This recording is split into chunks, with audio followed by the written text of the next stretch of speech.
Hello. Wow. Hopefully, it's going to be a little bit of a screen flare, at least on my end. There we go. Okay, so everyone should be able to hear me. And I see there's already a question in the chat, but first a little bit more about me. So for anyone not familiar, my name is Peter, and I just finished my ride from San Pablo, California, which is near San Francisco, to near Boston at Cape Cod. And that was where I finished at the Atlantic. It took me about 70 days to ride that distance on bike. Although I did take a lot of rest days. I took 10 days off in Winter Park doing some racing. And then I took a variety of other kind of longer days off throughout the trip. So riding days, maybe more like 50, maybe about 20 rest days overall. I think I'll just get right into the first question. So my aunt, Peggy, asks, how does it feel to not be riding 100 miles per day? And it feels pretty good. When you're riding, especially the second portion of my trip where I rode basically from east of the Rockies to DC is where I basically hit close to the Atlantic. On that portion, I was probably averaging over 130 miles a day. And that continuously can be pretty hard on my knees. And historically, I've had a lot of back issues when it comes to riding. But I had no issues actually with my bike, which was the Specialized Diverge. So I really lucked out there. But had some issues with my knee, especially when riding those long days. So I was hoping to be able to recover and not ride 100 miles per day. But my friend messaged me a few days ago. And so I fly back tomorrow on the 12th. And on the 13th, I take off for another 3-day biking trip. This time, it'll just be in the foothills in the Sierras in California. But yeah, so it's not going to be a whole lot of rest, actually. Jason asks, what was your hardest day of riding? I've got 2 contenders. Well, maybe 3. So I had 3 days that were probably significantly harder than all the rest. The first one was when I climbed the highest road in the United States that's paved. That was a total of 11,000 feet of climbing. That's Mount Evans. I really lucked out for that day in that my hosts, who I stayed with the previous night, they drove me up to Idaho Springs the day before this ride. So I was on fresh legs. And then my hotel that I stayed at that night, they said I could check out as late as I needed to. So I left all of my gear for the initial portion of the Mount Evans climb, which is just an out and back, because there's no continuous road from the top of Mount Evans. So you go right back up, you leave from Idaho Springs, and you have to come back to Idaho Springs. So I left all my stuff in my hotel there. So saved me a lot of weight on the initial climb, which was about 7,000 feet. But then I still had about 4,000 more feet of climbing later that day and about 60 miles getting to Winter Park. So that was the most climbing I'd ever done in a day.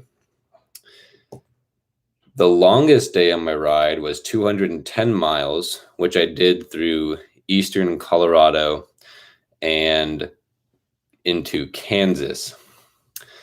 And that was rough. It took me 11 hours and 59 minutes of ride time. Of course, that doesn't include time that I spent eating at bakeries and stopping for food and resting on occasion. But for 11 hours and 59 minutes, I was on my bike riding. And that was particularly hard because Kansas is the windiest part of the US. And my dad would just send me photos of like the wind maps of the US. And it was always just like the yellow portion where everything else was blue and calm. The yellow portion was always right in Kansas where I was, and it was not a tailwind. So that was tough. 210 miles in one day with a headwind. Pastries. How many pastries did I consume? Easily in the 200s of total baked goods, if not 300, 400s. I probably went to 80 plus bakeries easily. I'm gonna have to go and calculate it all. I can see just like with my credit card where I spent money. So I'm gonna go back eventually and count exactly how many individual bakeries I stopped at, but I never ordered a single item basically from any bakery. So, and often it was more like 3. So 80, so about 240 at a minimum, probably is what I would say. Individual baked goods. And then weight loss and gain. I haven't weighed myself since Telluride in Colorado. But recently I've probably gained a little bit of weight. At that point, I was 171, which was the lightest I had been in a while. Now I'm probably more like 100. I'm probably 100 in the high 80s, 188 something is my guess. But again, I haven't weighed myself since then. And it's mostly because I haven't really changed my diet a whole lot, but I haven't been riding the miles I was across the middle of the US where I could afford to burn those calories.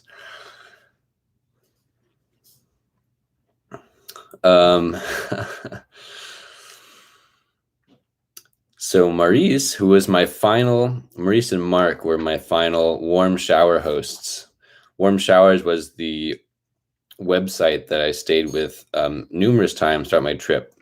And it's a website specifically for cycle tourists. And people like Maurice and Mark will open up their homes and allow me to stay for a night for free, and sometimes even 2 nights. And she asks, what resources did I use to design my route? So there's the main resource that gets most people across the US called the Adventure Cycling Association. They have a bunch of maps, some of which are free, but most of which you have to pay for, and routes that take you across the US. The free maps were enough to really give me an idea of where I should go. And then you can pay for their more detailed maps, which will provide like more information on specific highlights on that route, like different scenic viewpoints that might be not obvious, or particular, fire stations that they've talked to and they have confirmed that you can like get water from them or shower or spend the night. So for just route planning, the Adventure Cycling Association interactive map is incredibly useful. Besides that, I wanted to do a lot of riding on dirt. So I used bikepacking.com. Similar to Adventure Cycling, they have a bunch of routes that they have listed online, except I don't think they even charge at all for the full detail. So they were really useful when I did my sections. I was originally going to do a section from the La Salle Mountains near Moab, Utah, to near Telluride in Colorado. But at the time that I was there, they were on fire. So I scrapped that plan. But I did do the Colorado Trail, which is another one of their routes. And I did that from Breckenridge down towards Denver. My aunt asks about the bear, which I encountered on, I think it was my second night of my trip. And I was on the Mormon Emigrant Trail, which is the most brutal part of my whole trip when it comes to climbing, probably. It was my second day, and I was not conditioned enough for the amount of climbing that that involved, especially with a bike that was weighted. If I had a non-weighted bike, I could probably have done it much more easily. But with all of the gear and my GPS registered 124 degrees that day, I was really suffering of the Mormon immigrant. So I was so exhausted that night. I irresponsibly did not hang my food. So I just kind of chucked it into a tree along with my toothbrush and all that stuff, and just kind of hoped for the best because I was just so tired, didn't want to deal with it. So at about 10 o'clock that night, I just hear something tearing some bark off of the trees about 80 feet away from where I was camped. And I was kind of behind some bushes, so I couldn't see it. But I could just hear this thing tearing bark off for about 15 to 20 minutes. And I had an intermittent 1 bar of service. And with that 1 bar of service, I looked up like black bear activities. And one of the top results was like black bears in late May and early June, which it was like June 2nd when I had heard this thing, will rub and tear bark off of trees as like a mating thing. So I really wish I had not read that and had just lived in ignorant bliss for that night. But then the adrenaline kept me going, and there was no wind at all that night. So, if anything fell out of a tree or there's any kind of, skittering on the ground, suddenly I would hear it because it was perfectly silent, and I would just get my adrenaline going again for the next 2 hours until I started getting closer to sleep. And then something else would happen. I would just wake up again. So that was pretty brutal for my 3rd night out.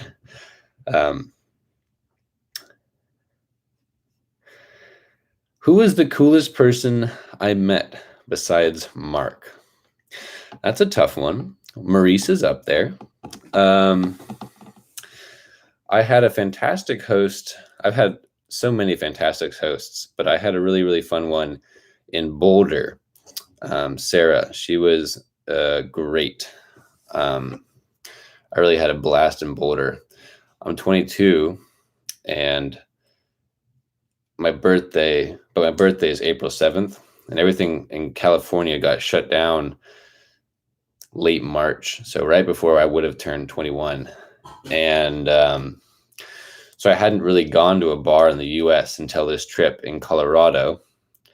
So I'd gone to one in Breckenridge, but Sarah really gave me my first bar experience. She had me try every single beer on tap at this bar. And that was a lot of fun. An opinion on the best navigational tool to use for my trip. So I really liked my Wahoo GPS, and all of my routing issues were less with the GPS itself and more the app I used to route with, which was Komoot. It's, I think, very popular in Europe. That's where I'd heard about it, was on videos of people riding there. And I hope it's better in Europe than it was for me, because it took me on a lot of routes that are really, really gnarly and completely inefficient and not what I wanted to do. So it's Komoot, I think, Komoot. And I did not like that. So I would use I would try to figure out some way to make Google Maps be able to be exported to the Wahoo, which accepts .gpx files. So we're probably getting a little bit too detailed at this point, but if there's another app or a way that you could get Google Maps to export .gpx files, most of the people I met had really good success with just using straight up Google Maps. So that's what I would recommend as like a mapping app.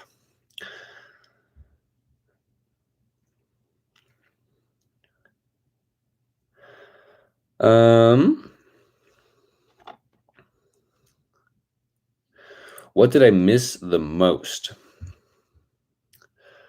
So I do get like this question a lot, not what I miss, but is it like lonely to do solo touring? And no, not really.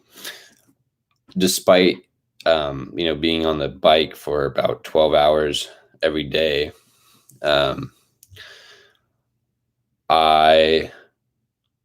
it's really a test of patience, but I was never really lonely because there was always something for me to think about. Um, and I was, incredibly busy for most of the time because especially after Colorado, it's basically as soon as I wake up, I get on my bike as fast as possible, and then I ride all day, and then it becomes dark, and I get to bed as quickly as possible because I have to wake up early the next day to keep riding. And so at that point, that's when I ran into not having time to do my blogs, because I was just so busy. And as awesome as hosts are, um, they want to talk to me every night. Which, if I stay with a host semi-regularly, which after Missouri I really tried to because it's so humid out there, I would just feel so disgusting at the end of the day of riding 130 miles. I'm soaked in sweat, and it doesn't dry by the next morning, unlike in the West. So I would talk with my hosts until 10:30, and then I would have to quickly get whatever I needed done for the day done, and then get to bed, and then wake up early the next morning and keep riding. So I actually didn't get a whole lot of sleep. I was sleeping less than 8 hours a night, for almost every single day after I left Colorado. So I didn't really have the time to be lonely.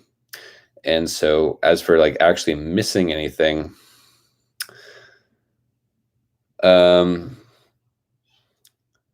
being able to just kind of sit and vegetate is nice. So occasionally I'd be able to stay at a hotel for a day if it rained on me. And that was great because I would just be able to, I wouldn't be have to talk to anyone. I'd be able to just sit in my room and vegetate for a bit and recover. Where and what did you eat? I definitely did not have to count my calories at all. Really, when I'm riding regularly and not like I have been the last, week when I was finishing up, I was kind of riding lower days and slower days. But before that, I could eat as much of whatever I want, and I would still basically lose weight or stay the same. I ate a lot of baked goods. A lot of my lunches consisted entirely of different baked items, at whatever bakeries I could find. I didn't miss a single one on my whole trip that was open when I rolled through. And again, I would order multiple things from each bakery. When I wasn't eating baked goods, I was lucky enough to get a big donation of like power bars from Doug, who's the head coach at El Cerrito mountain biking. And I got a few resupplies throughout the trip. So initially I got a resupply in the early part of Colorado before the Colorado Trail, which is this backpacking trail that they allow bikes on, but it's really not much of an actual biking trail. But I was going to be away from people for a long time, and I basically subsisted entirely on bars and some homemade trail mix, which I'd picked up a couple of days prior in the mail. I got one more resupply of bars from Zephyr, who was a friend from back home, and he flew out to Colorado to watch the races, which I was participating in, but he was going to do that, not for me, but just to watch the races, for all the other people that he knew there.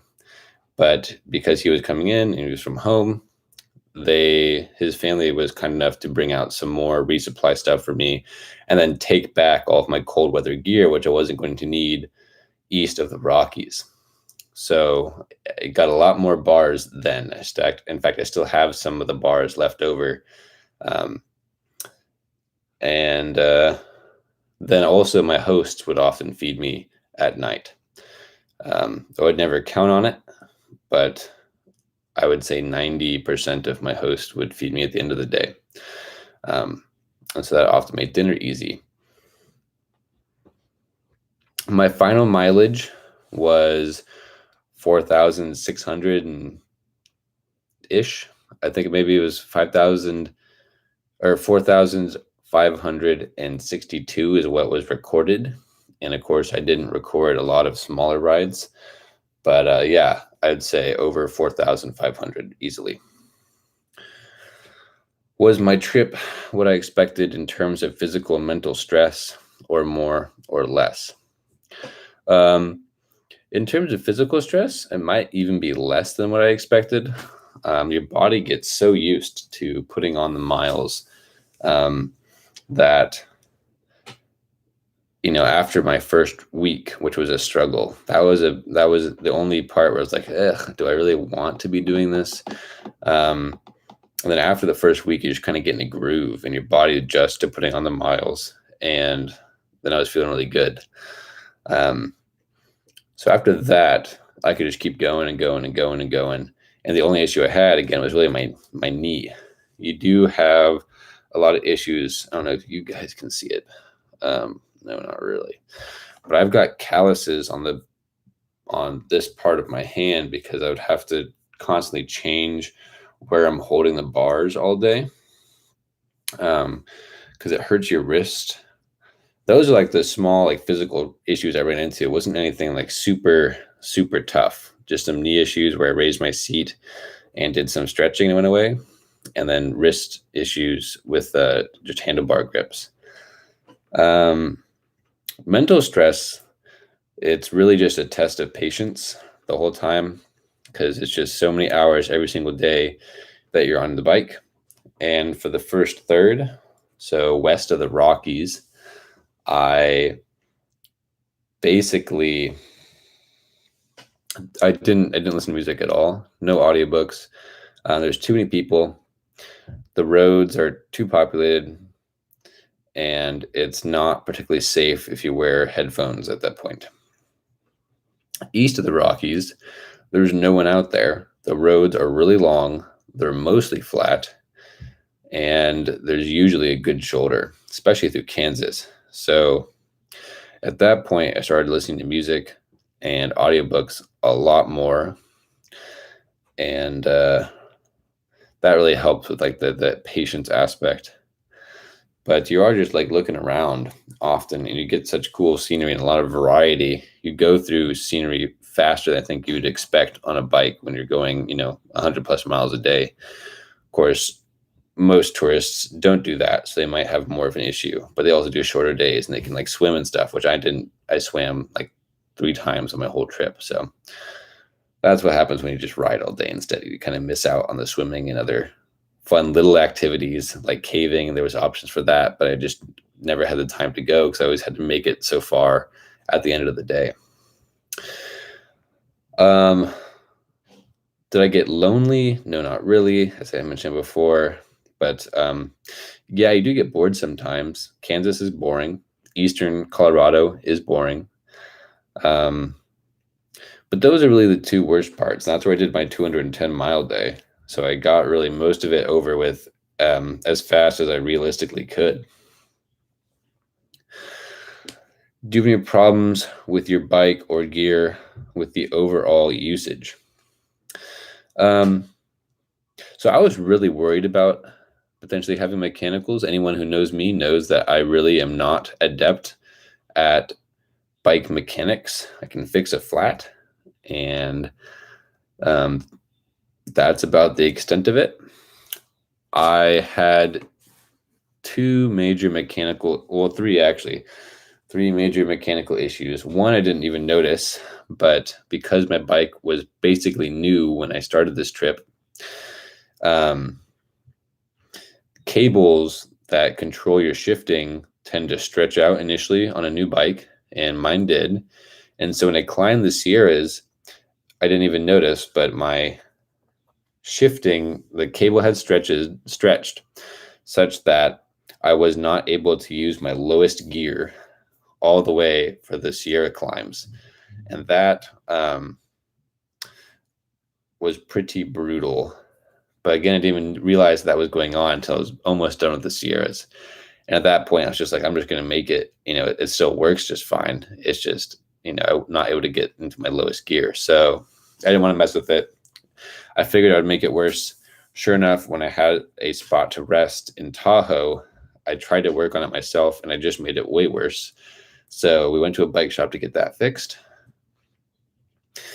Then things were still stretching out in Nevada, and I had to walk for 3 or 4 miles with the bike because, again, it had shifting issues, and it was all through like sand. It was really terrible.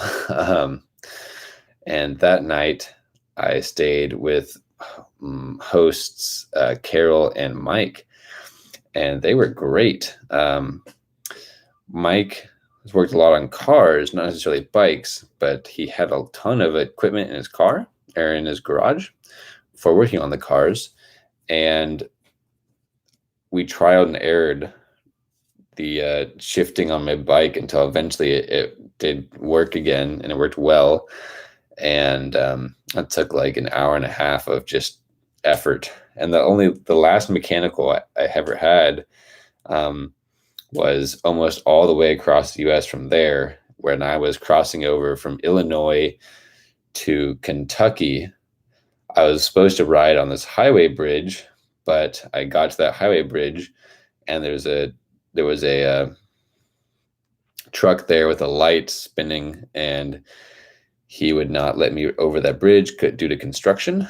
So I had to backtrack 6 miles to the interstate bridge and cross over the interstate to Paducah, Kentucky. And the interstate has a ton of crud on the side of the freeway. So that's like stuff that's just piled up with, tire bits and wire and nails. And I hit one of those nails, and it completely destroyed my back tire. And I tried to repair it at the time, but I couldn't. So I ended up just trying to walk across the interstate bridge, and there's almost no shoulder on the bridge. Cars are going by at 65 miles an hour. And someone called the police because there was this moron walking across the interstate with his bike. And the police came over from the Kentucky side. They saw me, and it was super loud in this interstate, so we couldn't hear each other. But I basically just pointed at my back wheel, and they got the message that there was something wrong with my bike, and they went over to Illinois. They spun around and came back going towards Kentucky, and then they picked me up and took me to the bike shop. So that's the only mechanical issues I had with wear and tear. And I really did try to, I'm not great about taking care of my bikes usually, but I tried to, lube the chain of the bike as much as I could and clean it off and make sure that I wasn't needlessly wearing down my bike, which I am not very good about doing back home. But I was relying on it so much. I made an effort to do that. Looking back, would I have changed anything? So, yeah, I rarely used my stove. I really don't like waiting for food to cook. I don't have an addiction to coffee in the morning, so I don't need it to be like a hot coffee thing. And so what I want to do in the morning when I wake up is I want to be able to eat a bar, get some calories, and I want to go. And I don't want to do anything else besides that. So I never really use a stove. And even if I had the time, I would often lack the water to do so. Most of the meals you can make with that stove are dehydrated. And I would have 3 main bottles and 2 extra bottles if I needed it. But I almost never filled up the extra bottles because I did not want to carry the extra weight. And so I was relying on these 3 bottles. And if I was just camping as opposed to staying at a host house, if I stayed at a host house, they would often offer me breakfast. I would just not have enough water to cook up any instant oatmeal or stuff in the morning. So I wouldn't bring a stove. And that means I could probably eliminate the pot. But I would probably try to figure out a way to do cold soaking where I can just kind of throw something in the morning, and then that night for dinner I can just kind of pull it out and eat it. So something that would be much faster, hopefully, than cooking up with a stove. I ride from sunrise to sunset. I don't want to have to be cooking in the dark at sunset. So yeah, I didn't want the stove. That's a big thing I would subtract. What I would add is probably a pair of light running shorts. That's about the only thing I think I would add, and those would double as a swimsuit and a second pair of underwear, because I only had one pair of underwear on the whole trip. Wasn't really much of an issue, but like twice I found myself just kind of sitting in a towel waiting for all of my clothes to be washed, because I didn't have another pair of underwear. So a light pair of running shorts is the only thing I'd actually add to my setup, besides just like swapping out some things like the cold soak stuff for a stove. Do I try any new kinds of baked goods? That's a good question. No, I don't know. Maybe I tried a cannoli. I don't know if I had a cannoli before, but that's like a pretty normal one to have. I was looking for like local specialties, whatever was unique to that bakery, I would try to order it. But or if they had like a specialty, I would try to order it. There was this chocolate gravy I'd heard about in Colorado, and where it was served was in Mammoth, near the Mammoth Cave area in Kentucky. So I went over there looking for this chocolate gravy. I'd heard rumors of states beforehand, and I arrived at this place where I was told they probably served it, and they told me they only served it on Sundays, and I had arrived on Saturday, so I did not get to try that chocolate gravy. That would have been like the new thing I would have tried. I'm currently staying in Boston. I fly back tomorrow. My flight's at 6 a.m., so it's going to be an early start for me. I'm going to go to bed basically right as soon as this Q&A is over. Did I have any trouble with the vehicles or the drivers? Generally, no. I've heard lots of other cyclists say they have had some more issues than I did. I think I may have experienced less because I ride pretty fast. So people, often cars would wait for me if they're courteous on hills that are blind. So they're not just trying to veer around this blind hill and potentially hit a car coming over the other side. And on those hills, I'm generally pretty fast at getting over them. So if there's a car behind me, I put a lot of effort into it and get over it faster for them. And if I'm on the side of a highway and cars want to pass me, I'm pretty confident in my riding. So I will get within an inch of where the concrete turns into dirt. And so people can tell, basically giving them as much space as I possibly could in those scenarios. And so people are pretty nice. Anecdotally, I had heard from my host who had recommended the chocolate gravy to me in Gunnison, Colorado, Jeff. He had also mentioned that he hadn't found the people in Missouri to be particularly pleasant. And when I was about less than 5 miles from the Missouri border, I was just riding on the side of the freeway about as close or highway as close as possible to the edge. And I got flipped off and like honked at for no reason at all. And so I was like, oh, well, that's the people of the Missouri. He was right. And then about 5 minutes later, I got like my first like big thumbs up and like supportive honk. So Missouri was kind of giving me mixed messages, but I didn't really have too many issues. Really none at all, besides, maybe a couple people, going around me fast. And there's a couple cars that like, for no reason at all, will cut it really close. Well, they'll pass within 6 inches of you when there's a whole, other side of the highway they could go onto easily. So, but no, nothing too bad. I heard that Claudia, who was a woman I was riding with for large portions of my trip, she had like a plastic bottle thrown at her by somebody. But again, that was not my experience.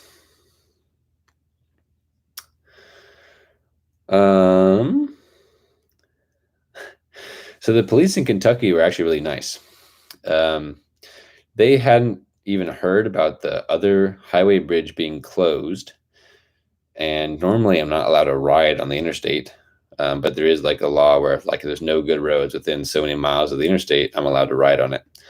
And for that bridge, of course, when the other bridge was closed, I would be allowed to ride on the interstate. But they didn't know that the bridge was closed, and they weren't going to give me a ticket regardless. So they were really nice. And in fact, after picking me up and getting all my things in the car and then driving me to the bike shop, which was like 7+ miles away, it turned out in the haste of me getting all my stuff into their car and getting off of the interstate, I'd forgotten a bag back on the side of the freeway. So then they drove back, went back into Illinois, spun around, came back into Kentucky again, pulled over where they picked me up the first time, found that bag, and then brought it to me where I was at the bike shop getting my bike fixed. So yeah, they were kind, but it was not really how I expected to enter Kentucky, was in the back of a police car. But it's a fun story, and they were cool guys. Did I have a favorite state? Yeah, Colorado, easily. Colorado was awesome. That's where I did some of my most adventurous riding, easily my most adventurous riding by far. Imogene Pass, which is near Telluride, was probably the single hardest portion of riding I did on my whole trip. There were like local tour guides that would lead people up in these four-wheel drive Jeeps. And they had not seen bikers up there clearly, because they were all pulling over and talking to me, and let alone seen a bike that was rigid up there or someone crossing the country up there. And that's these like second highest pass that you can get a vehicle over in the US. It's 13,000 something feet. So yeah, that was pretty fun. And that was that, and like the Colorado Trail, obviously in Colorado. Racing was also in Colorado, which was a great experience. 10 days in Winter Park, met some really awesome people there. So yeah, and also, Sarah was my host in Boulder, Colorado. So yeah, I had a lot of really good memories of Colorado.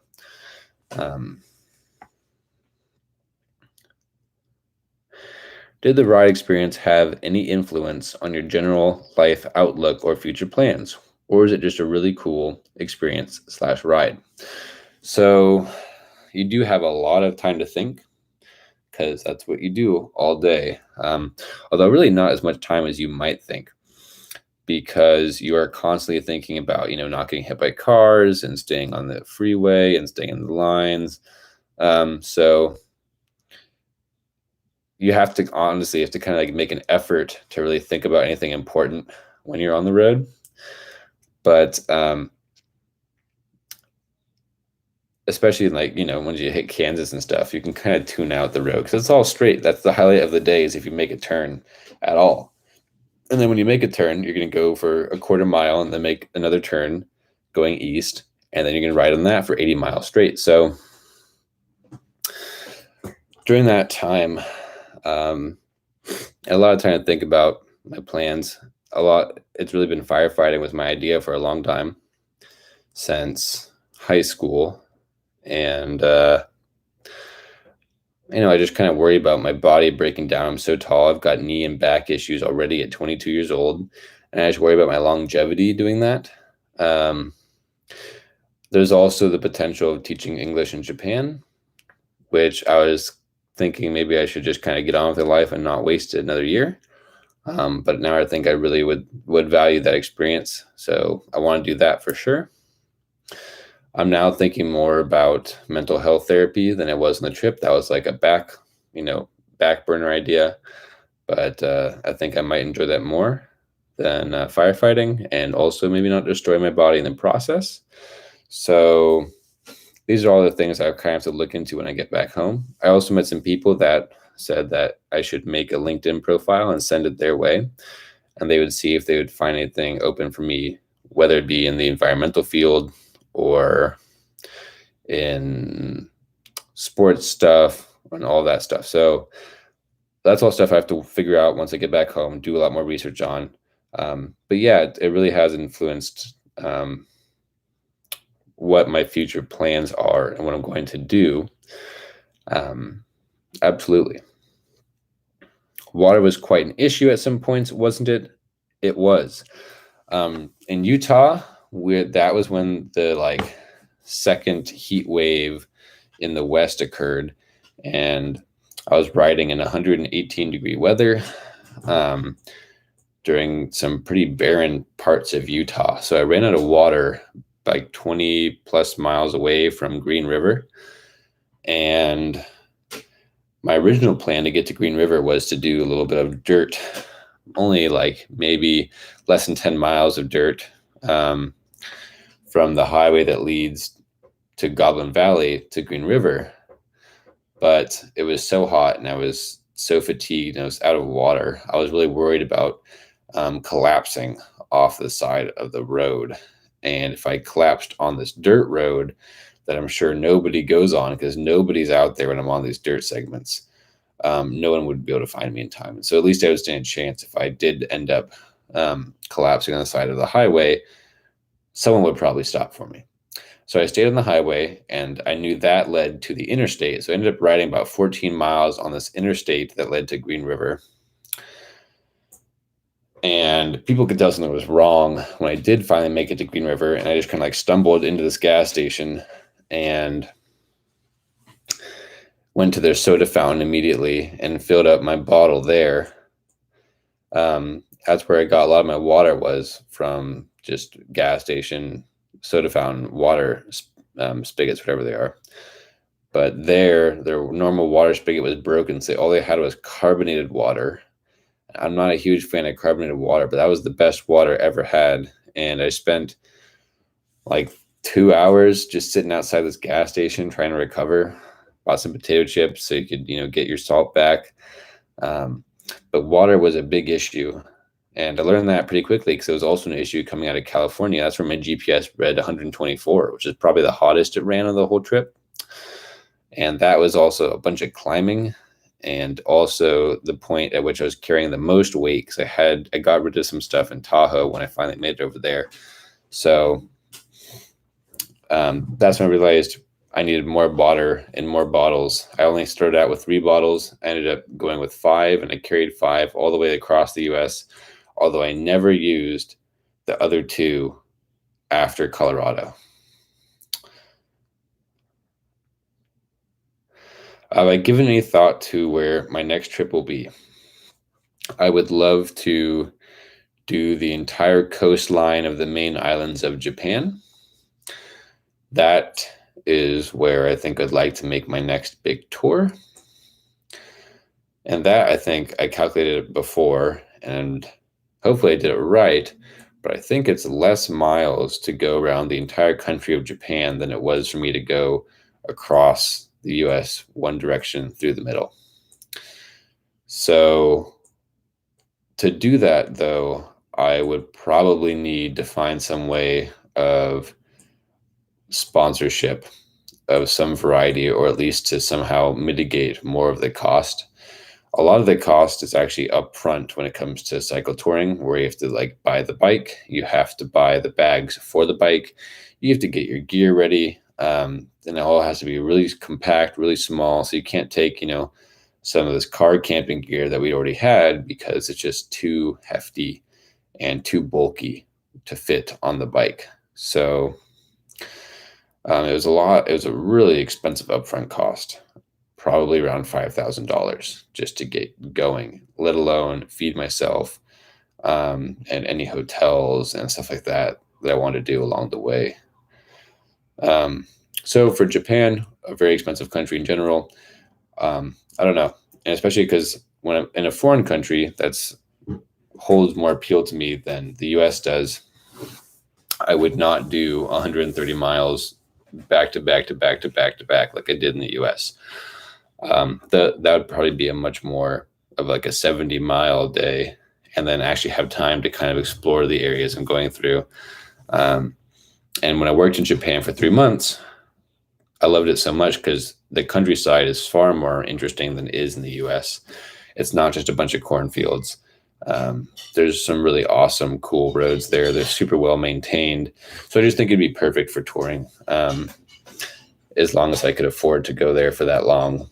to make it, not such a mileage intensive daily exercise. Will you talk about the people who knew your name? Norwood and Kansas. So I had two people that would just stopped and pulled over on the side of the road and said, "Hey, are you Peter?" One was in Norwood, or just outside of Telluride, actually. And he was somebody that I think my mom had reached out to see if I could stay with him because it was raining in Norwood. And he was unavailable because there was a bluegrass concert in Telluride, and he was going up there. But I took off already at that time.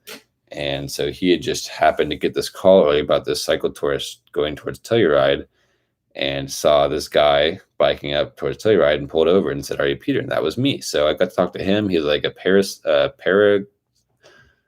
paraglider, like champion or something. Cool guy. I didn't get to meet with him for too long, but the other person turned out to be my cousin in Kansas. Or cousin, or somewhat extended relative. But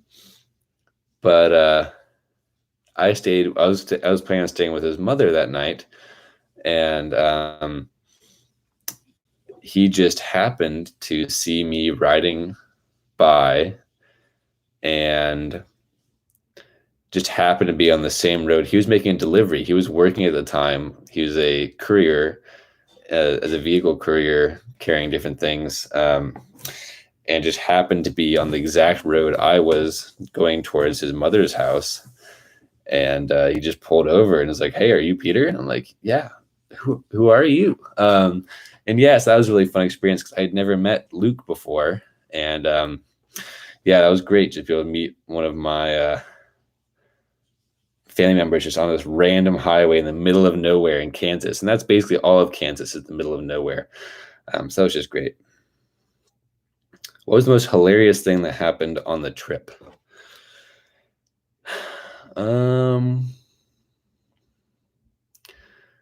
Hilarious.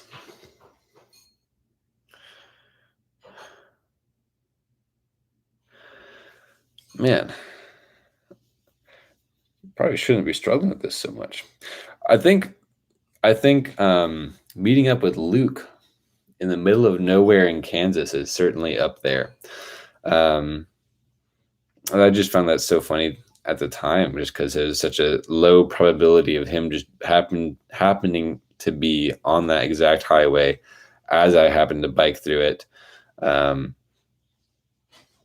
Just because his job had taken him there. I found that to be a lot of fun. Did I make it to my fundraising goal? I did. I think we're over $6,000 now at this point, which is exceptional. My goal was to reach $5,000. And so I think in early September, that's when all the funds are going to be transferred over to Steve Wiley. And he's the one that runs the Druid Club in San Lorenzo. So at that point, it'll be up to his discretion on how he wants to distribute, if they want to distribute to multiple people or make it last longer. But this is how he recommended we try to raise funds, is for this internship program for the students.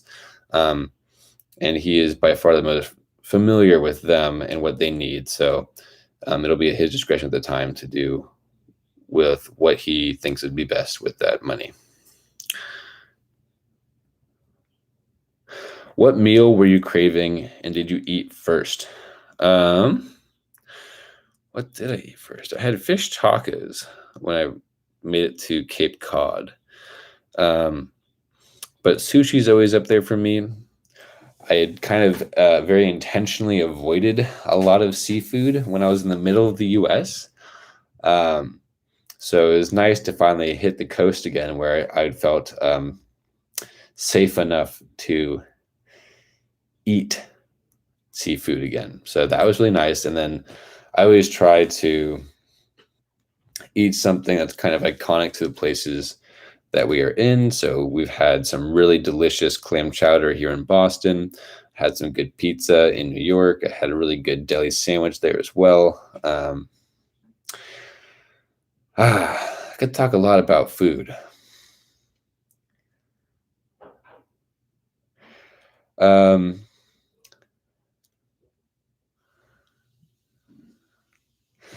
Tell us about the miracle of the drone. So for those of you that don't know, I am also filming this trip, mostly just for personal reasons. I'll probably upload to YouTube eventually. But for now, I just got a ton of footage that's going to take a lot of effort to go through. Luckily, some friends back home are going to help me out with it. But as a part of that, I bought a drone prior to setting off my trip, and I brought it with me all the way across the US until I reached West Virginia and Seneca Rocks in West Virginia. And there, it was like the last place I could possibly have lost my drone, because everything past that was all going to be more either farmland or cityscape. And cityscape, I don't film because it's illegal. And in farmland, I could get a drone back pretty easily. So this was the last kind of like big mountainous, tree-filled area. And I managed to crash my drone up this cliff. And Seneca Rocks is luckily known for its rock climbing. So I went below this cliff. I couldn't get to the drone, but I could hear it, because you can turn on like a setting where it will beep to try to help you find it. And then I tried to find my way above that cliff without any ropes. And I could get above the drone and below the drone, but I couldn't. It was like the most inconvenient place I could have crashed. If I'd crashed it lower, it probably would have destroyed itself on the rocks, because it was like a 50-foot drop or whatever. But at least it would have gotten my SD card. And if I had crashed it higher, I probably would have been able to retrieve it from going above. But I just couldn't have crashed it in a worse spot. So I was kind of distraught. I had all of my footage on there ever since I had left Colorado, which is the last time I'd switched the SD card. And so I ended up finding those rock climbers on the other side of the valley that we were in. And I offered them a little bit of money if they would come and try and find this drone with me, if they were willing to try and, climb this stuff, because I was still in my biking shoes. Like, there's no way I was climbing up this cliff. And he said he'd look for it, but he had to take some people that he was just finished climbing with back to their base, debrief, and then he'd come back up for me. So I waited for him at this trailhead, and then I realized he probably went on the other trailhead. So I went towards the base, and he wasn't there. But there was another woman who was, and she grabbed all of her gear, went up with me, and we spent 3 hours trying to find this drone. And she climbed all the way up this rock, which was not an established route. So she was just kind of climbing and doing her best to make it as safe as possible up this route that was really not meant to be climbed. And we couldn't find it then, but she said that she would make a post for me on the Seneca Rocks climbing Facebook group. And she did, and I offered a bounty of $200. And I was like, well, I think there's almost no chance I'll get this drone back. It was just so inaccessible and difficult to find. And it had also rained that day, and it was set to pour that night. So I was like, it's going to be toast.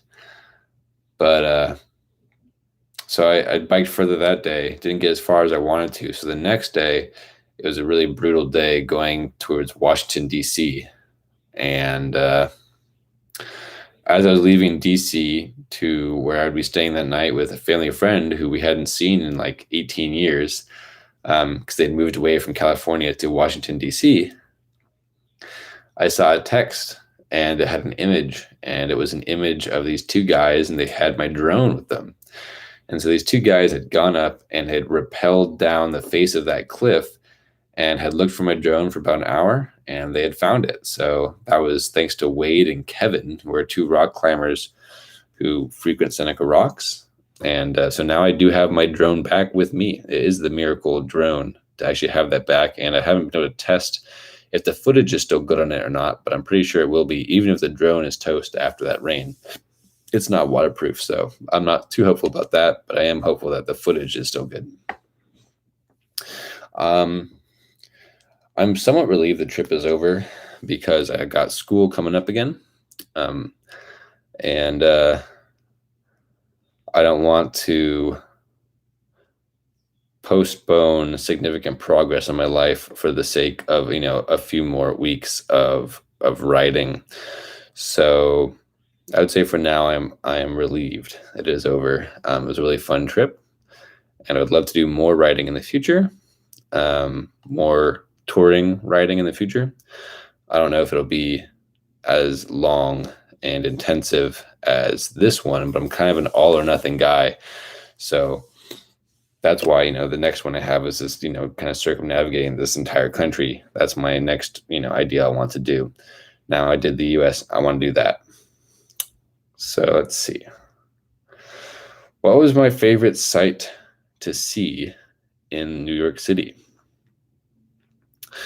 People who live there, they kind of were like, Times Square isn't really that cool. I found it to be pretty neat. And I did get a picture in Times Square. I don't think it's actually of me. I think it's just of Times Square.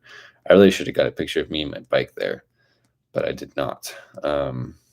Everything moves so fast in New York. I felt kind of awkward to just like kind of prop my bike somewhere, which I'm sure would be blocking somebody's way and take a picture.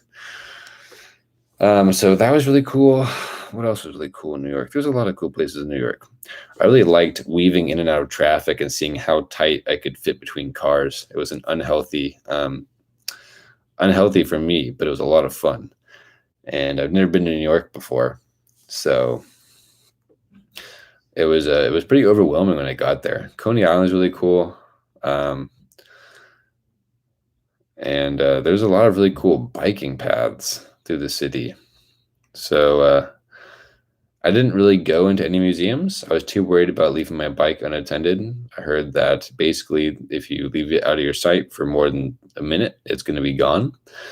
So didn't do any museums and all that stuff. So individual highlights were harder for me because I kind of just went around the outside of everything. Central Park was really cool.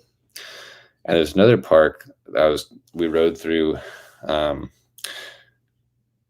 I think it was in Brooklyn.